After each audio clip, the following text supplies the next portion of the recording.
dia. No caso, para a apresentação desse trabalho, boa noite a vocês.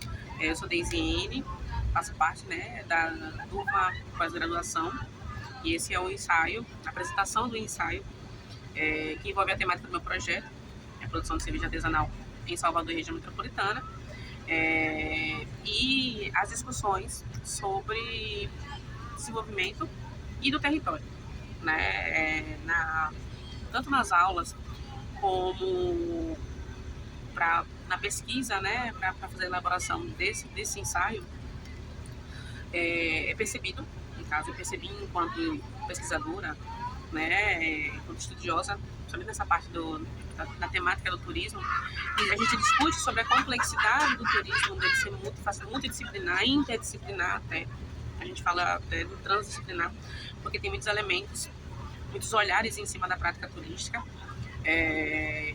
principalmente também, ainda mais quando a gente está ali alinhado com a questão dos territórios, da maneira como a atividade se apropria, ela está dentro desses territórios, e na perspectiva do desenvolvimento, né, que a gente vai elaborar aqui mais à frente. Então, pensando na disciplina, né, e no meu projeto, falar dessa complexidade do turismo, falar do fenômeno que é, né, trabalhar, pensar o desenvolvimento, como que funciona o desenvolvimento, já era um caminho que se faz quando se estuda ou quando se pensa na prática turística, que ela seja não só sustentável, mas que ela também proporcione ou ela fomente uns espaços também de autonomia para a comunidade, de enaltecimento de identidades, né? Quando eu puxei os temas para a minha pesquisa da cerveja, primeiro foi pensando na questão do território, e aí eu puxo uma dissertação, na verdade a tese de Fernando Marcusso, de 2021, que ele fala sobre territórios da cerveja. Primeiro ele pauta a cerveja como cultura, e aí nisso eu tenho que concordar com ele, a gente percebe a cultura cervejeira, não só naquilo que a gente vê do comercial, né, e que também é aquilo que está mais próximo do cotidiano das pessoas. A gente fala de uma cultura cervejeira pelas escolas, né, por essa referência europeia, mas também mais antiga que isso, né, do surgimento da cerveja e tal. E para as referências mais novas, né, para aquilo que a gente vive hoje, é de pensar como o Nordeste utiliza essa produção cervejeira e essas referências, né, mais antigas e dinâmicas, né, e outras construções, aliados aos elementos, aliado a uma cultura local, que é o do Nordeste. Então, falar do território para além do espaço geográfico, traz essa ideia, né, de como que é utilizado Fuini, que foi um dos textos, né, utilizado também em 2014, ele fala que a globalização ele também cria um impacto sobre isso, porque tem essas influências do que é do global no local, e aí inicialmente vem esse massivo do que é do global, né, o impacto da tecnologia das informações. E aí, quando a gente percebe, é um sentido de identidade, né? A gente percebe a nossa identidade quando se depara com o outro, que é diferente. E aí vem um outro caminho de enaltecimento, de exaltação das identidades locais. E eu acho que a cerveja, ela faz esse diálogo, ela faz esse caminho. Como eu disse, buscar essas referências das escolas cervejeiras, né, processos de produção, dos lúpulos, dos insumos que se utilizam, né, na formação básica da cerveja. Porém, você agrega, você dá uma outra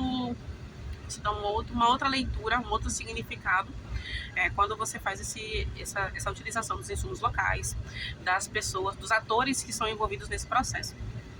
E aí, Marcusso, ele me chama a atenção quando reforça essa parte da cerveja enquanto cultura, né?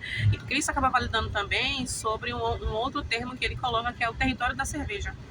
Porque quando a gente fala sobre território, está falando sobre a maneira como as pessoas utilizam, os significados que dão aos usos, aos costumes, inclusive a perspectiva econômica que é praticada naquele território, né? Então, e aí quando ele diz território da cerveja, a cerveja ela tem um protagonismo nos usos desse território, nos costumes e nas práticas também econômicas. E isso me chama a atenção porque pensar no Nordeste, pensar na produção de cerveja, na minha pesquisa agora, seria em Salvador e na região metropolitana, e aí me traz uma inquietação. Será que acontece? Será que a gente consegue tratar do território da cerveja na Bahia ou em Salvador, nessa região, Salvador, na região metropolitana? E aí, fazendo uma avaliação, assim, bem primeira, né, antes de me adentrar, porque a ideia é realmente mergulhar nessa pesquisa e averiguar com os produtores, né, perceber esses espaços e o território, ou como se acontece, se é de fato território de cerveja. A perspectiva é levar isso, amadurecer isso durante a pesquisa. Só que hoje, fazendo uma reflexão em cima dos usos, né, do território, o que eu percebo? Que a gente tem um território da cerveja, eu poderia dizer, mas assim, um espaço em que tem um uso da produção, que é a região metropolitana, onde se concentram a maior parte das fábricas de cerveja, onde as cervejarias ciganas utilizam desse espaço para poder fabricar a sua cerveja. Tem esse território da produção, e aí isso leva a costumes, a práticas diferentes, né, uma outra dinâmica, e tem os usos e os costumes, né, os eventos, os bares, os lugares onde se divulga, onde se comercializa, que é estar em Salvador. Então tem eu consigo perceber talvez ali um território, aí eu preciso validar na sequência da pesquisa, porém eu já entendo que na região metropolitana funciona de uma maneira e na capital tem uma outra construção, né, que é onde ocorrem os eventos. Se produz na região metropolitana e se escoa, se divulga, se torna conhecida na capital. E ali vem dos usos, dos costumes, né, de uma outra prática que é cultural. E aqui talvez, por mais que gire o econômico nos dois lados, né, vem esse primeiro da produção e depois dos usos, dos costumes. E aí vem essa inquietação do desenvolvimento. Falar do turismo, né, na prática turística, é pensar nas possibilidades de desenvolvimento. Então, nesse sentido, para o desenvolvimento, a gente busca o desenvolvimento inicialmente econômico, que é o caminho de pensar o desenvolvimento, só que hoje falar da atividade turística é falar de um desenvolvimento que tenha um caminho social, sustentável, que tenham práticas que proporcionem uma autonomia para a comunidade, que tenham tenha uma formação, proporcionem e fomentem uma formação de redes, né? Não é só o ganho econômico, mas é como marca, porque pensar no ganho econômico é quem ganha com o turismo, por exemplo. Se a gente pensa no processo de desenvolvimento de autonomia, é quando a comunidade participa, quando a comunidade produz. E aí me volta para a cerveja no sentido que a gente tem essas áreas de produção e de consumo, e aí a gente está falando no espaço de produção, dar as possibilidades de que tem uma relação com cooperativas que forneçam insumos, geração de renda, de empregos.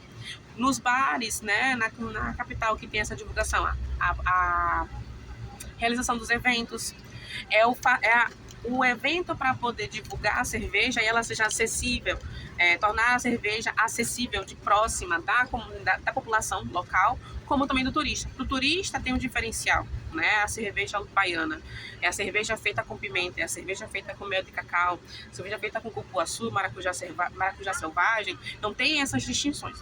Para a população local, além do caminho de poder ser uma fonte de renda ou algo que gera emprego, também dar essa ideia de eu estou consumindo um produto que é local, eu estou movimentando, para além das grandes cervejarias, eu estou movimentando uma produção que é interna, estou valorizando um produto local. Então,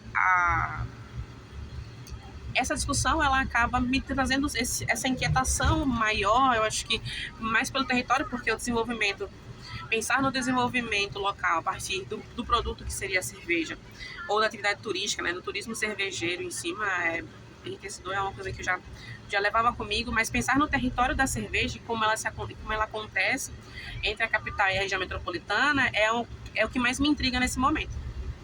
E é isso, muito obrigada. Estou em trânsito, peço desculpas por não ter apresentado, e é isso, uma boa noite.